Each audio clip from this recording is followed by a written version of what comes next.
Welcome to the Cheer Athlete. Last week, I ended the episode saying that we would continue talking about warm-ups, and we're going to do just that and dive a little bit deeper because this is where a lot of well-meaning teams and athletes go wrong, and I see it all the time. I ask athletes where they, what their warm-up looks like, and they tell me they do a little stretching and they're not really doing a dynamic warm-up, and it's super important. It really has been shown to reduce the risk of injuries. So if you are listening to this episode is for both athletes, coaches, and parents. And I hope that by the end of this episode, you're going to understand what a dynamic warm-up really is supposed to do and why it matters to both performance and injury prevention. So let's get going. Welcome to the Cheer Athlete Podcast, where we bring coaches, parents, and athletes expert tips and advice to help keep cheerleaders healthy, strong, and at the top of their game. Now let's go. So in this episode, I really want to talk about warm-ups are not meant to be just stretching and flexibility. It's not the whole point of doing a warm-up. That it was an old school way of thinking. We're going to get in there, we're going to increase our flexibility, but the importance of doing a warm-up is really to prepare our bodies for the task at hand. And stretching in and of itself is not preparing for what we're going to do for any athletic event. Flexibility alone does not protect joints. It's important to create mobility and to have the ability to move through full range of motion, but that's not going to protect the joints. We need that stability to go around it. Overstretching before practice has been shown potentially to reduce stability. It will mask fatigue, and it potentially could increase injury risk. And if you're on my email list, you got an email last week, and we talked about, I shared an article that there's some research recently that does say stretching before activity can actually be helpful. While it can be very helpful, stretching can be helpful. When we are just stretching before practice and not actually doing the work to then prepare, it may set you back. So if you need to do some stretching, do it at the beginning of your warm-up. Don't do it, right before you're going to do your jumps and to do your tumbling. You want to do it at the beginning and maybe do some foam rolling ahead of time to just kind of get some blood flow going, and then do some static stretching, then get into your dynamic warm-up, where you're going to train your body to move through its full ranges of motion. The warm-up is not about how far you can move. It's about how well you can control that movement, which is that stability and motor control. And so we want to talk about what are the goals of a warm-up? Why are you making me go through this warm-up, coach? And what is it actually for? So a dynamic warm-up is looking at three different things. We want to increase circulation and temperature of the tissue that allows things. It's like, warming up dough, and you want to get that nice and pliable, that it's easy to move. But we also get that if you're thinking like pizza dough, you roll it out. If you have a really cold pizza dough, it's hard to get it to roll into a shape of pizza. But if it's been sitting out and it's at room temperature, and then you go and gently move it, and it will gradually increase and come into the shape of a pizza. And so doing a dynamic warm-up is going to allow that shape to take form. It also, we want this to help increase the nervous system, or wake up the nervous system, and kind of get us ready to go and get our body ready to be on, not that it has to be on alert, but that it's primed and it's ready to react. And so doing the dynamic warm is going to do that. It's going to tell your body, okay, it's time now to react. It's time. Okay, I'm coming out of this stunt. I need to be able to land this way. My knee's soft, and you have to do that training. You can't, as you're coming down out of the stunt, I'm not thinking, if I'm coming out of a lib, I'm not thinking, oh, I got to make sure I land on a soft knee and make it really quiet, and I control my core on the way down. No, it's coming down quick. And so if your body's ready and prepared for that, it's much easier. Same as if you're a base. If your flyer's coming down, if your core isn't engaged and you're not ready, it's going to wobble. You're going to more likely to not have control. They're going to go over your head. But when you have that joint stability and you know where your body is in space, and your brain recognizes that and remembers it, it makes it that much easier. And the third goal of a warm up is really to prepare the body for the demands of cheer. So, we're getting your core engaged, that we are taking your body through full range of motion. I love adductor rocks, which, leg out to the side to kind of get the body ready for jumping or heel stretching. Um, Getting up, I like to start a warm up on the ground, kind of just create some really gentle movement, take our body, do hip circles or do these adductor rocks, come up and balance on one knee. Because balancing on one knee is just like standing on one leg up in the air without your foot. And then to get up into standing and do things like pogo hops or skipping and butt kicks and high knee marches, karaoke, to kind of just, cross connect and get the body all connected and firing. These, things like the adductor rocks will help you improve your jumps and get your flexibility for the jumps. And you can make a case like there's not one right way to warm up. A lot of it is individual. What does your body need for that day? And your body might be tight from sitting in class all day. So maybe you need to spend more time on your hamstrings and your hip flexors as you're rocking back and forth. And then creating a little bit of hip and core stability so that you can or fly.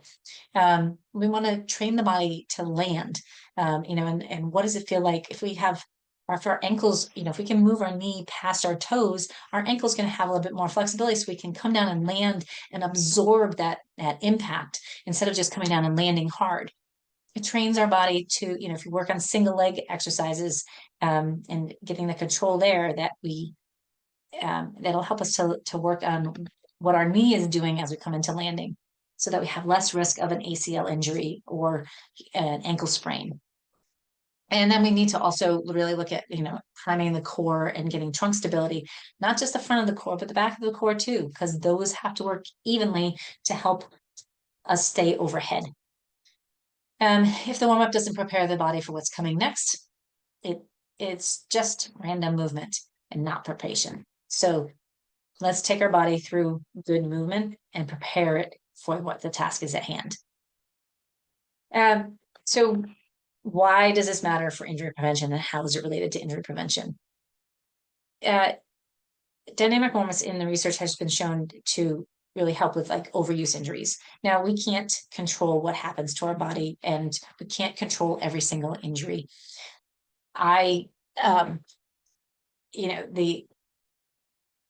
The quick thing, somebody's coming down at a stunt and you land wrong and, you roll your ankle, or you tumble and you're just on the edge of the mat because you just slightly misjudged where you're supposed to be. Like those random things they happen at times. But things like when we're overtraining or overusing, we have injuries like patellofemoral syndromes and, the front of the knee pain, or IT band tendonitis, or we have maybe Osgood-Schlatters is a big, yes, it's related to the growth plate at the tibia, but that's usually when we grow too fast and our body's not keeping up. And things like Seaver's disease, same thing. I think that personally, I think Seaver's disease is highly correlated with kids that don't crawl, kids that don't have the core strength, and then that carries over. All of those things can potentially be a sign of overuse also. And so, when you are doing a dynamic warm-up, you are more tuned into what your body's telling you. Okay, are we taking that control? Are we getting, we activating the muscles that we need to activate and taking less pressure off the muscles that are being overused. A lot of times it's not the quads that are being overused. They sometimes need to get stronger, and a lot of times it's the core, right? So it's not always the one thing that we think it is, and we can't just always stretch something out to make it feel better. We need to, look at ankles, knees, hips, back. Back is a huge one that I see also. If we're not really warming up and creating motion, a lot of times, they'll stretch their hamstrings, which can help your back for sure. Maybe they stretch quads, which for me, that always helps my back to feel better. But we also need to work on our upper back. So if we're tumbling and we don't have motion. So like today I was doing some shoulder warm-ups, and usually in the morning my shoulders are pretty stiff, and if I'm lying on the floor with my knees bent and I try and do a shoulder raise, this is about as far as I can go. When I get through a warm-up, I can go a little farther. But this shoulder motion isn't necessarily going to help me get a handspring because my upper back is tight and I need to do more mobility work, extension and rotation for my upper back. And in creating better upper back mobility, it takes the strain off the lower back so it doesn't have to move as much. Potentially also could be coming from the hips. So if somebody's having back pain with tumbling, having them really warm up the front of their hips and loosening the front of their hips up and creating some strength in their glutes to create that stability, followed by maybe some core activation and cat cows to train their hips how to move and how to create that stability, does a world of good for a base or back spot that's holding somebody overhead. So super important, to create that mobility and that stability through their ankles, their hips, their knees, and their back and their shoulders.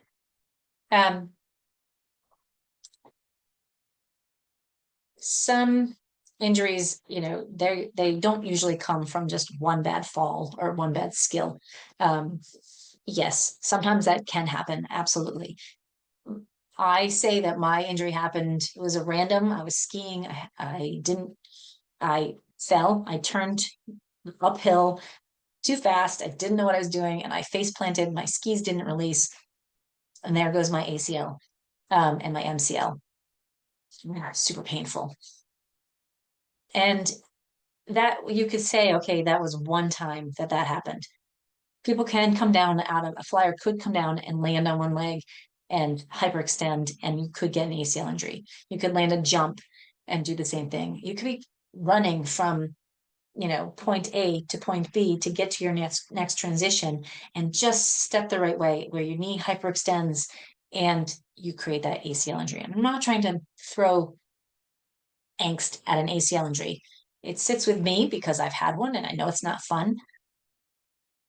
When I look back, the reason that my accident happened was not just because of that one bad turn. It's because I didn't know what I was doing, because my body wasn't prepared. It wasn't ingrained in my body to edge and turn and make a smooth turn so that I wasn't just going barreling past the ski lift and ready to face plant into that. It's all good. I'm here to talk about it today. You get my point, right? It's not just from that one activity.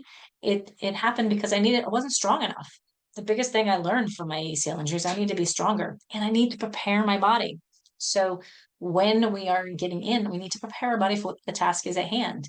And we need to make sure that we have that control, learning how to not hyperextend your knees as you land, learning what quiet, soft landings are as opposed to hard, firm landings.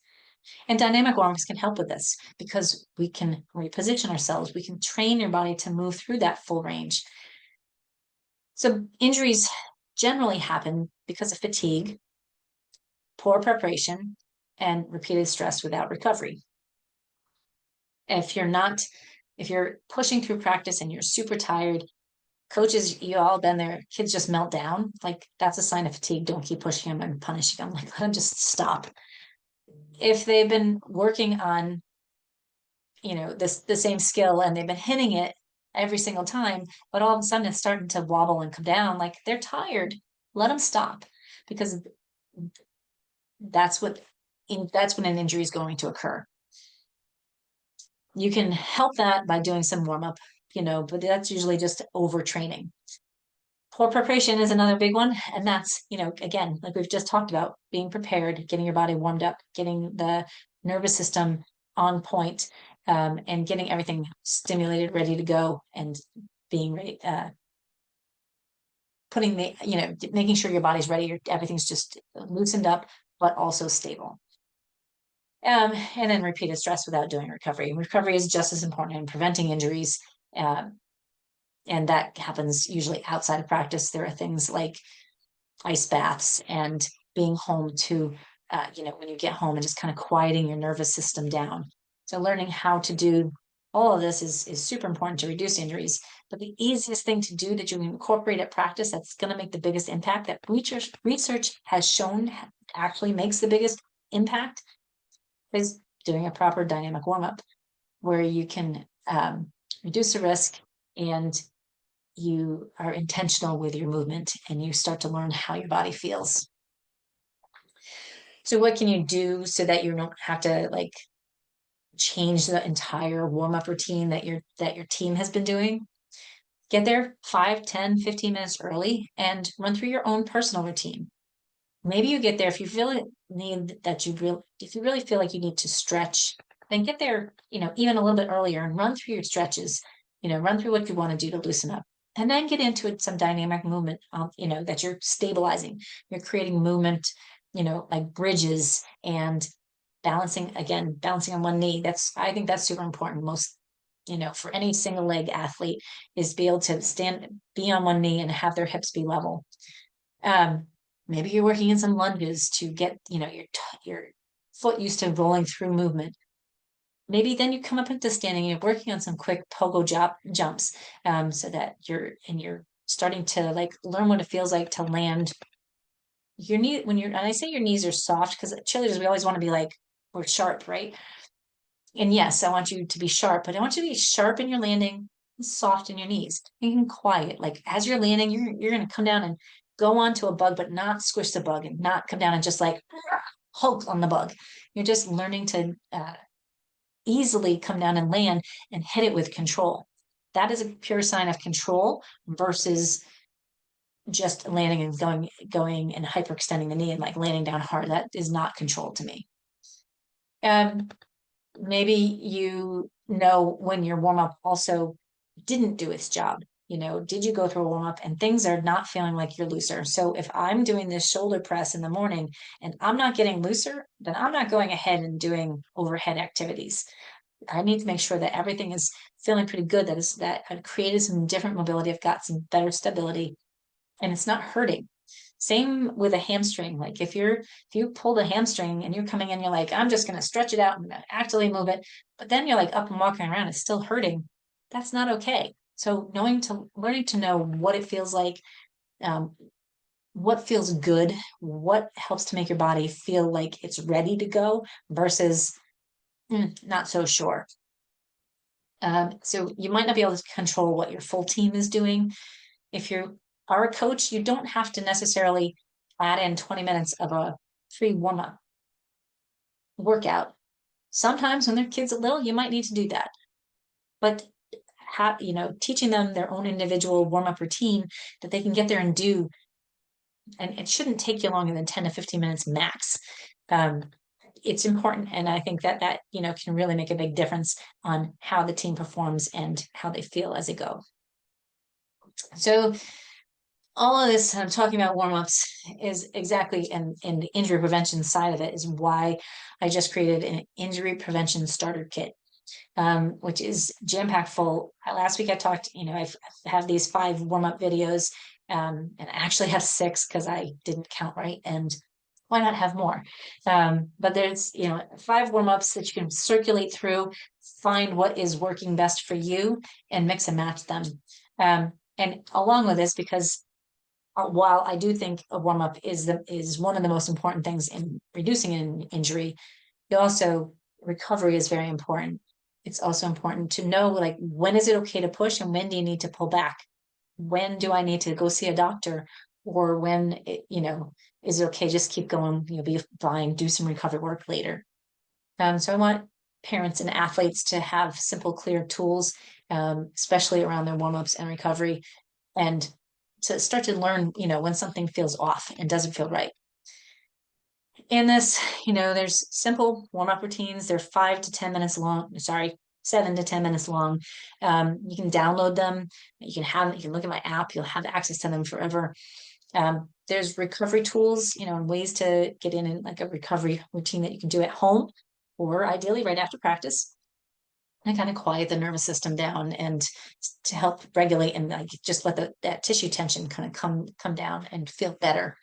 There's checklists and guides so that parents can keep track, like, oh yeah, it was sore there.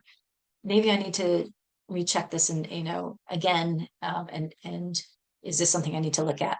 There are flow sheets to help talk you through, like, do I need to go to the doctor now, or do I, let's just see where things go and if I need more help. It's designed to help reduce guessing as well. If you want a simple, affordable, $5 way to start to warm up smarter, to learn safer training, and help your cheerleaders to recover better, to reduce their injuries, then check out this injury prevention starter kit, and the link is in the show notes. It's designed to complement what you're already doing. It's not meant to take away. It's not to be overwhelming. It shouldn't take you all day. There's a ton of information in there that you can keep and hold on to, so that you can print it out so that you have it, but it shouldn't be overwhelming. And for cheerleaders especially, it's quick and easy to implement into their everyday practice and routine. And some of these are, they're great to do on an everyday basis. You don't want to be lifting weights every day.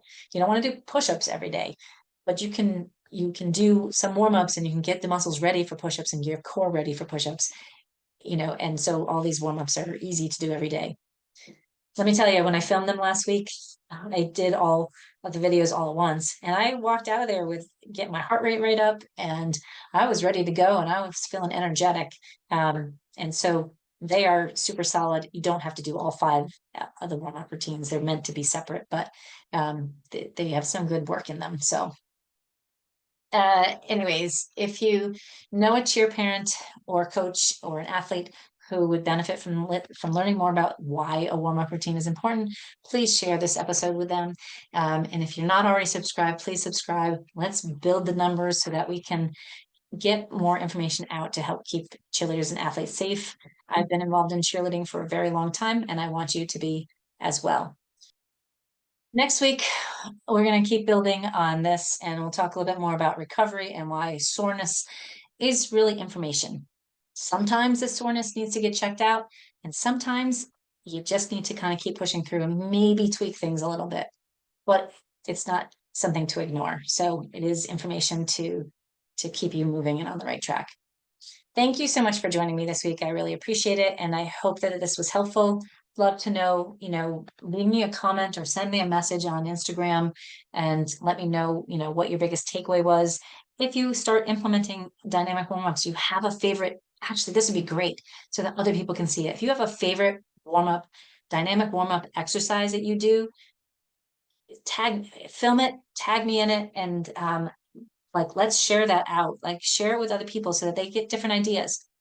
I love my 5 warm-ups that I did, but it's not the end all be all, right? There's so many exercises you can do that can be considered as a dynamic warm-up, and the sky's the limit. It's really needs to be individualized for you.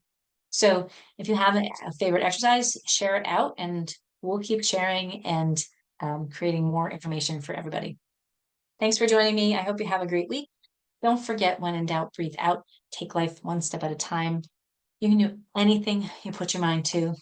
And as my friend Drew Keller said, you're responsible for your own vibes. Let's go get the day.